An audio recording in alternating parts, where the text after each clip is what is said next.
നമസ്കാരം. മലയാളി വാർത്തയിലേക്ക് സ്വാഗതം. ഈ ആഴ്ചയിൽ മലയാളി വാർത്ത പ്രസിദ്ധീകരിച്ച അല്ലെങ്കിൽ മലയാളി വാർത്ത പുറത്തുവിട്ട ഒരു വീഡിയോ അത് വലിയ ചർച്ചയായിരുന്നു.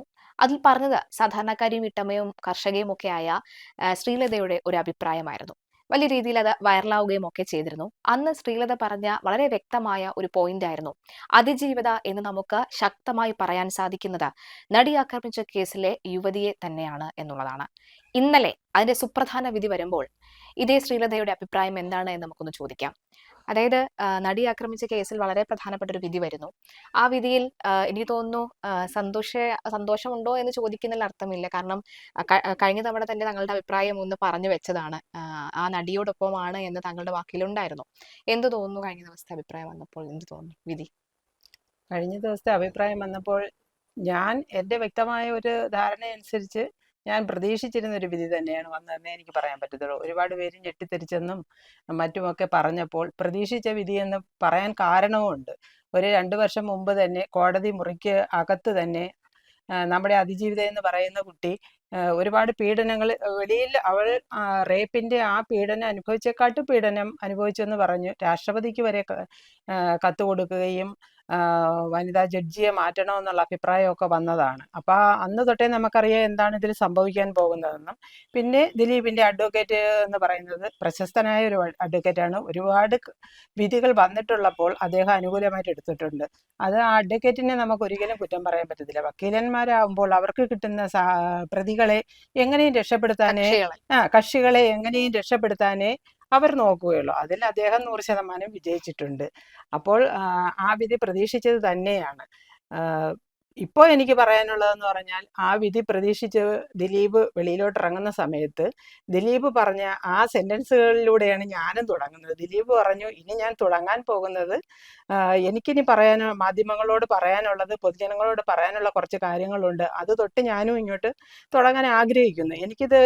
ഇതിനൊരു മറുപടി നൽകണമെന്ന് എനിക്ക് എൻ്റെ ഒരു വീട്ടമ്മ എന്ന നിലയിലും ഒരു വനിത എന്ന നിലയിൽ മാത്രമല്ല, വനിതയായാലും പുരുഷനായാലും എല്ലാവരോടും ഒപ്പം നിൽക്കുന്നതാണ് എൻ്റെ ചിന്ത എന്ന് പറയുന്നത്.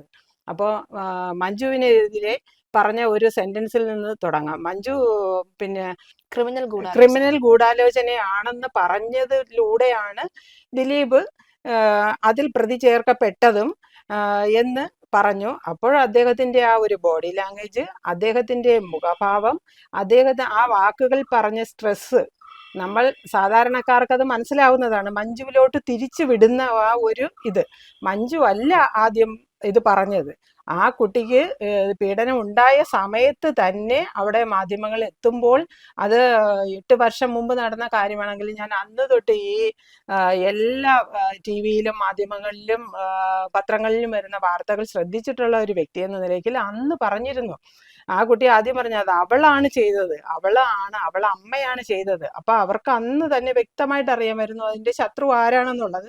അവർക്ക് വ്യക്തമായിട്ട് അറിയാമായിരുന്നു.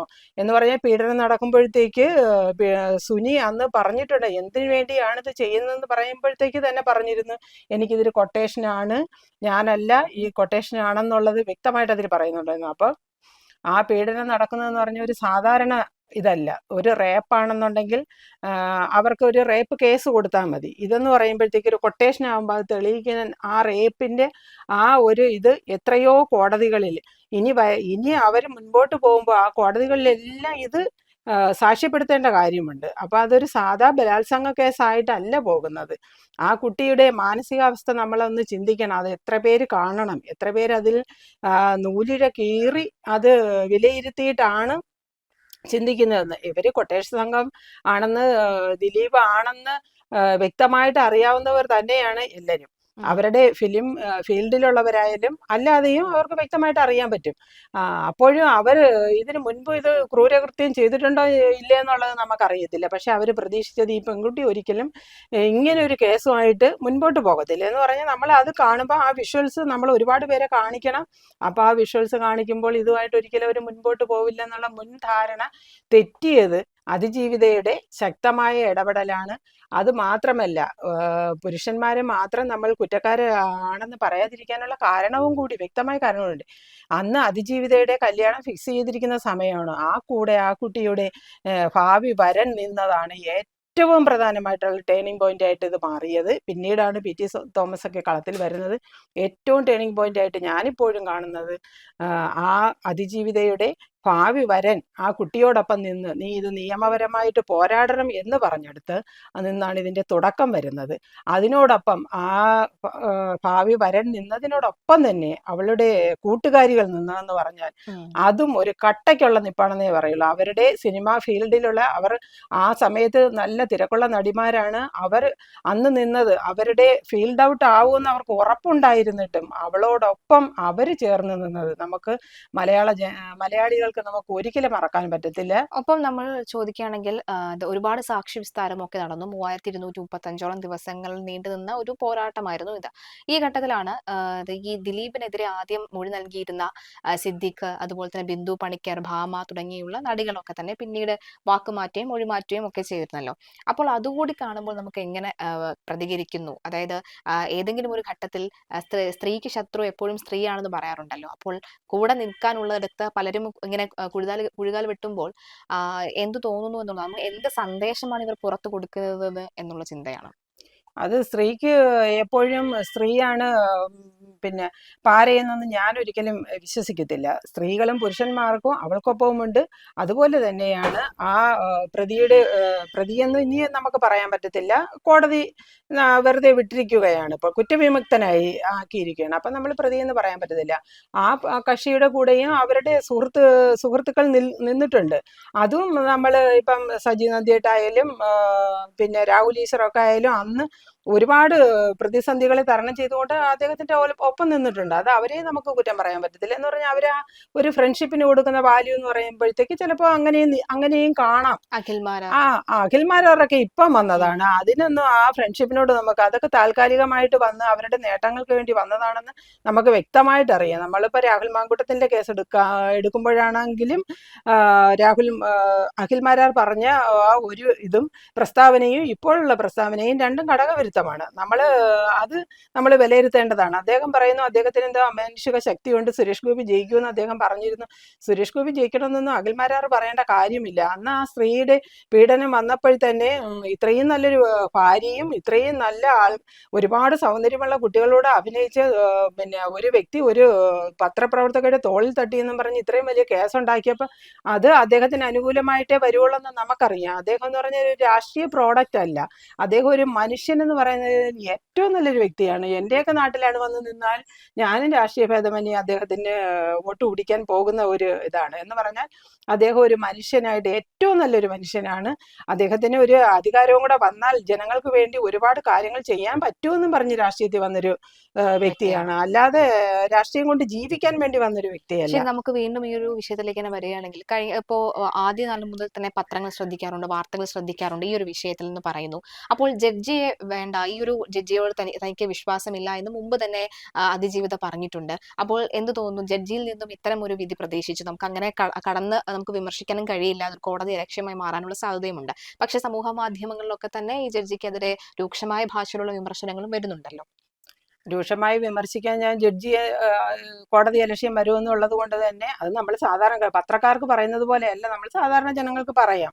നമ്മൾ കോടതിയിൽ നിന്ന് ഈ ജഡ്ജിയിൽ നിന്ന് ഞാൻ പ്രതീക്ഷിച്ചിരുന്നില്ല എന്ന് പറഞ്ഞാൽ ആ ജീവിതയോട് പിന്നെ പ്രതികരിക്കുന്ന രീതി കണ്ടപ്പോൾ തന്നെ കേട്ടപ്പോൾ മാധ്യമങ്ങളിലൂടെ നമ്മൾ കേട്ടപ്പോൾ തന്നെ അത് പ്രതീക്ഷിച്ചിരുന്നു. അത് കൂടുതലായിട്ട് കയറി പറയുന്നില്ല. ആ ഒരു സെന്റൻസിൽ നിന്ന് തന്നെ നമുക്ക് സാധാരണക്കാർക്കെല്ലാം മനസ്സിലാവുന്നതാണ്. പിന്നെ ഈ കക്ഷി എന്ന് പറയുമ്പോഴത്തേക്ക് എനിക്കൊരു ചാണക്യ ബുദ്ധി ഉള്ള കക്ഷിയായിട്ടാണ് തോന്നുന്നത്. എന്ന് പറഞ്ഞാൽ ആ സിനിമാ ഫീൽഡിൽ തന്നെ ഒരുപാട് പേരെ ഇദ്ദേഹം ദ്രോഹിച്ചിട്ടുണ്ട്. അതെല്ലാം മാധ്യമങ്ങളിൽ കൂടിയാണ് നമ്മളും അറിയുന്നത്. ജയിലിൽ വരെ അടച്ച നിർമ്മാതാക്കളുണ്ട്.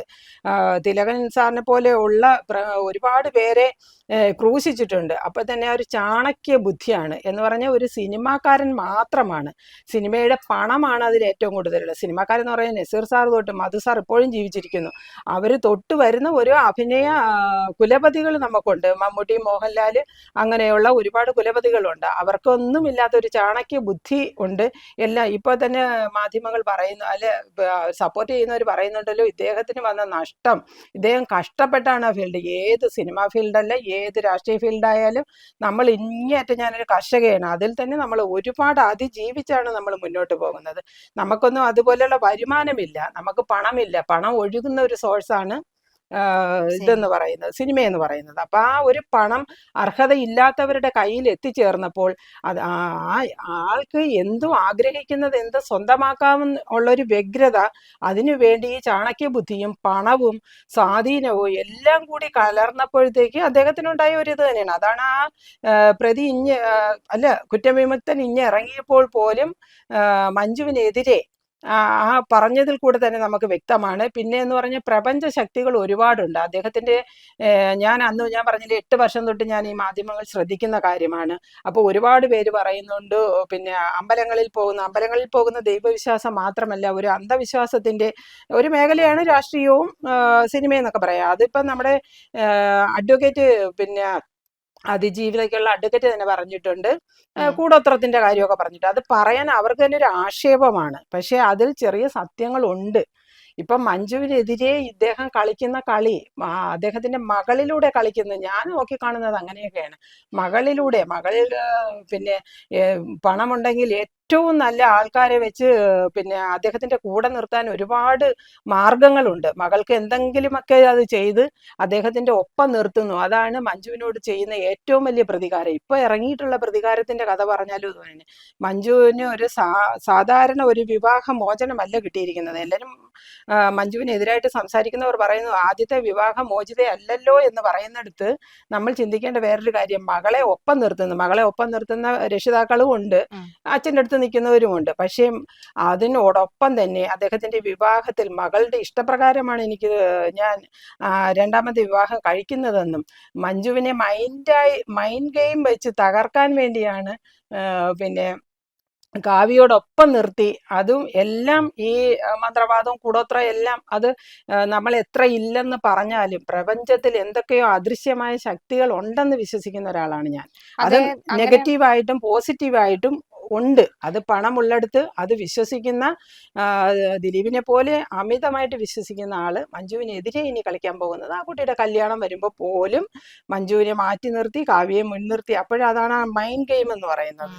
അതൊക്കെ ഒരു ചാണക്യ ബുദ്ധിയുള്ളവർക്ക് കളിക്കാൻ പറ്റുന്ന കാര്യമാണ്. അത് ദിലീപിന് അധികമായിട്ടുണ്ട്. അല്ലാതെ ദിലീപ് മാത്രമല്ല, ദിലീപ് പോയാലും ഇപ്പൊ ജഗദീഷ് ശ്രീകുമാർ പോയാലും സിനിമ നിൽക്കും, ഭൂമി നിൽക്കും. നമ്മൾ ആരും അധിക നാൾ ഭൂമിയിൽ ഉണ്ടാവില്ല. അത് മനസ്സിലാക്കാതെയാണ്. എനിക്കൊരു ഉദാഹരണം കൂടെ പറയാനുണ്ട്. നമ്മൾ തമിഴ്നാട് മുഖ്യമന്ത്രി ജയലളിതയുടെ കാര്യം തന്നെ എടുത്തു നോക്കൂ. അവര് വാരിക്കൂട്ടി സ്വത്തിനൊന്നും ഇല്ല, അവർക്ക് വാരിക്കൂട്ടിയ സ്വത്തിനൊന്നും ഒരു കൈയും കണക്കുമില്ല. ഇപ്പോൾ അത് ആരനുഭവിക്കുന്നു? അത് പിടിച്ചടക്കിയ ശശികലയ്ക്ക് അനുഭവിക്കാൻ പറ്റുന്നു. അവർക്ക് ഇത്രയും സെക്യൂരിറ്റിയും വൻ സന്നാഹവും ഉണ്ടായിരുന്നപ്പോൾ തന്നെ ശശികലയുടെ അമിതമായിട്ടുള്ള മരുന്ന് ഉപയോഗിച്ചാണ് അവരെ കൊന്നതെന്നുള്ള ഇതുവരെ വന്ന് നിൽക്കുന്ന സമയത്ത് നമ്മൾ ചിന്തിക്കാനുള്ളത്, അവർ പോയപ്പോഴും ഒന്നും കൊണ്ടുപോയില്ല, നമ്മൾ പോകുമ്പോഴും ഒന്നും കൊണ്ടുപോകുന്നില്ല. അത് പ്രപഞ്ചം. ഇപ്പൊ ദിലീപില്ലെങ്കിൽ സിനിമ നിലനിൽക്കും. ദിലീപിന്റെ കൂടെ നിൽക്കുന്ന സജി നന്ദിയേട്ടൻ, രാഹുൽ ഈശ്വർ അത് അദ്ദേഹത്തിന്റെ കൂടെ അന്ന് തൊട്ടേ ഉള്ളതാണ്. ഇപ്പം വരുന്ന ഇവരൊക്കെ ദിലീപിൽ നിന്ന് എന്തെങ്കിലും പ്രതീക്ഷ. ഇപ്പൊ അഖിൽമാരാർ പേരെടുത്ത് ഞാൻ പറയാം. അഖിൽമാരാർ പറഞ്ഞു, ദിലീപേട്ട എൻ്റെ അടുത്തൊന്നും പറഞ്ഞില്ല, ആദർശ് എൻ്റെ അടുത്തൊന്നും പറഞ്ഞില്ല. അവര് പറയൂ പിന്നെ ഞങ്ങളാണ് പീഡിപ്പിച്ചതെന്ന്. ഒരു അഖിൽമാരാർ ചെല്ലുമ്പോഴത്തേക്ക് പറയാൻ വേണ്ട ഊളത്തരമുണ്ടോ അവർക്ക്? ഒരു ബാലചന്ദ്രൻ പറഞ്ഞ കാര്യങ്ങളിൽ തന്നെ ദിലീപ് പെട്ടുകിടക്കുന്ന സമയത്ത് ഒരു അഖിൽമാരാർ ചെല്ലുമ്പോൾ സത്യമെല്ലാം പറയും, ഞാനാണ് ചെയ്തതെന്ന് പറയൂ. ഇത് എന്തായാലും ഈ 6 പ്രതികൾക്കും വൈരാഗ്യമുണ്ടെങ്കിൽ അവര് ഒരു കാറ് തടഞ്ഞു നിർത്തി ഇങ്ങനെ ഷൂട്ട് ചെയ്ത് അയക്കത്തില്ലല്ലോ. അപ്പൊ ഇതിൽ ആരെങ്കിലും കൂട്ടുപ്രതികൾ കാണുമല്ലോ. പിന്നെന്ന് പറഞ്ഞാൽ ഈ കൊട്ടേഷൻ എന്ന് പറയുന്ന അവര് തന്നെ അഡ്വക്കേറ്റുമാരും പോലീസുകാരും തന്നെ പറയുന്നുണ്ട്, ഇതൊക്കെ പിന്നെ നമ്മുടെ ഇതില് അധികം വന്നിട്ടില്ല. അപ്പൊ അവർക്കും പഠിച്ച് ചെയ്യാനുള്ള ഒരു ലൂപ്പ് ഹോള എന്തെങ്കിലും അവർക്കും കിട്ടത്തില്ല. അതാണ് ഇത്. കുറ്റകൃത്യം നേരിട്ടല്ല ചെയ്യുന്നത്, ഇത് ചെയ്യിക്കുന്നത് തെളിയിക്കാനുള്ള ഒരു ഇതുകൊണ്ട്. പിന്നെ ദിലീപ് പറഞ്ഞ ഒരു സെന്റൻസും കൂടെ എനിക്ക് പറയാനുണ്ട്. IG അന്ന് അന്വേഷണ ഉദ്യോഗസ്ഥയായിരുന്ന സന്ധ്യ IPS-നെതിരെയും പിന്നെ പത്രപ്രവർത്തനായിരുന്ന നികേഷ് കുമാറിനെതിരെയും മഞ്ജു പറഞ്ഞാൽ ഇവിടുത്തെ പോലീസ് സിസ്റ്റത്തെ മൊത്തം തകിടം മറിക്കാൻ പറ്റുമോ? ഒരു പോലീസ് സിസ്റ്റമാണ് അതിനകത്തുള്ളത്. സന്ധ്യ എന്ന് പറയുന്നത് അത്രയ്ക്കും നമുക്ക് ആരാധിക്കുന്ന ആദ്യത്തെ വനിതാ IPS ഉദ്യോഗസ്ഥരായിരുന്നു. അവർ തമ്മിലുള്ള ഈഗോ ക്ലാഷും ഉണ്ട് അതിൽ. അപ്പോൾ ആ ഈഗോ ക്ലാഷിലൊന്നും സന്ധ്യ IPS ഇന്ന് വരെ മാധ്യമങ്ങളുടെ മുമ്പിൽ വന്ന് അനാവശ്യമായിട്ട് ഒരു വാക്ക് പോലും പറയുന്നത് ഞാൻ കേട്ടിട്ടില്ല. പക്ഷെ മറുവശത്ത് നിന്ന് അവർ ഒരുപാട് പറയുമ്പോഴും ഇപ്പോൾ തന്നെ പത്രക്കാരി എന്ന് കുത്തി ചോദിക്കുമ്പോഴും അവർ ആ സ്റ്റാൻഡിൽ ഉറച്ചു നിൽക്കുകയാണ് അതിജീവിതയ്ക്കൊപ്പം. ആ ഒരു സിസ്റ്റമൊക്കെ പിന്നെ ഒരു ക്രിമിനൽ പോലീസ്, നമ്മുടെ കേരള പോലീസിൽ മൊത്തം ക്രിമിനൽസ് ആണോ ഉള്ളത്? അപ്പൊ അവരെ തെരഞ്ഞെടുത്തവരെ തൊട്ട് ഇങ്ങോട്ട് പിടിക്കണമല്ലോ. ഒരു ക്രിമിനൽസ് ആണെന്ന് ഒരു സിനിമയിലുള്ള ഒരു ക്രിമിനൽ സിനിമാ നടൻ മാത്രമാണ്, പണം മാത്രമാണ് അവിടെ ഉള്ളത്. അല്ലാതെ ദിലീപ് എന്ന് പറയുന്ന വ്യക്തി കേരള ജനതയ്ക്ക് വേണ്ടി ഒന്നും ചെയ്തിട്ടുള്ളതല്ല. ഇനി ദിലീപ് അല്ല, അതായത് ഇപ്പോൾ തെളിയുകയാണ് പലതരത്തിലും ദിലീപ് എന്ന വ്യക്തി, അല്ലെങ്കിൽ ദിലീപ് എന്ന വ്യക്തി ആയതുകൊണ്ടാണോ ഈ ശത്രുതാ മനോഭാവം, അല്ലെങ്കിൽ നമുക്കൊരു ഇഷ്ടക്കേട് തോന്നുന്നത്, അല്ലെങ്കിൽ ദിലീപിന് പകരം മറ്റാരും ഇപ്പോൾ 1 മുതൽ 6 വരെയുള്ള പ്രതികൾ ഇപ്പൊ പിടിയിലായല്ലോ.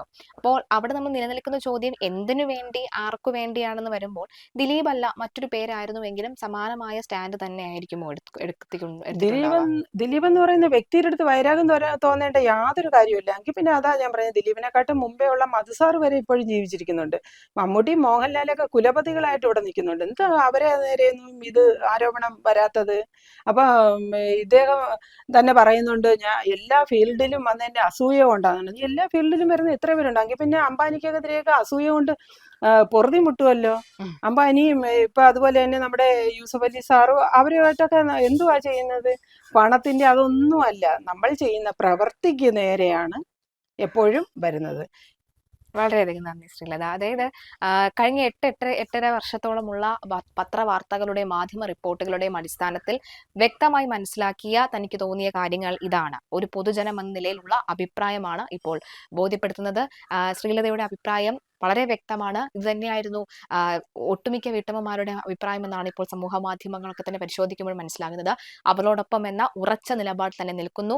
ഇനി മേൽക്കോടതികളുണ്ട്. മേൽക്കോടതിയിലേക്ക് ചെല്ലുമ്പോൾ പൂർണ്ണമായും എന്തെങ്കിലും ശ്രീലത പറഞ്ഞ പോലെ തന്നെ പ്രപഞ്ച ശക്തികൾ പോസിറ്റീവും നെഗറ്റീവും ഉണ്ട്. ആ പോസിറ്റീവ് ഒരുപക്ഷെ ദിലീപ് വരും ദിവസങ്ങളിൽ അനുഭവിക്കാൻ പോകുന്ന ചില ദുരിതങ്ങളുടെ ഒക്കെ തന്നെ കയത്തിലേക്ക് തള്ളിവിടാനുള്ള സാധ്യതയുമുണ്ട് എന്നാണ് മനസ്സിലാകുന്നത്. കണ്ടു തന്നെ കാത്തിരുന്ന് തന്നെ അറിയാം എന്തായിരിക്കും ഇനി സംഭവിക്കാൻ പോകുന്നത് എന്നുള്ളത്. You're watching me and you're watching me on metromatney.com. On metromatney.com. metromatney.com. Subscribe for more videos. Subscribe for more videos. Subscribe here for more videos. Subscribe now. Thank you.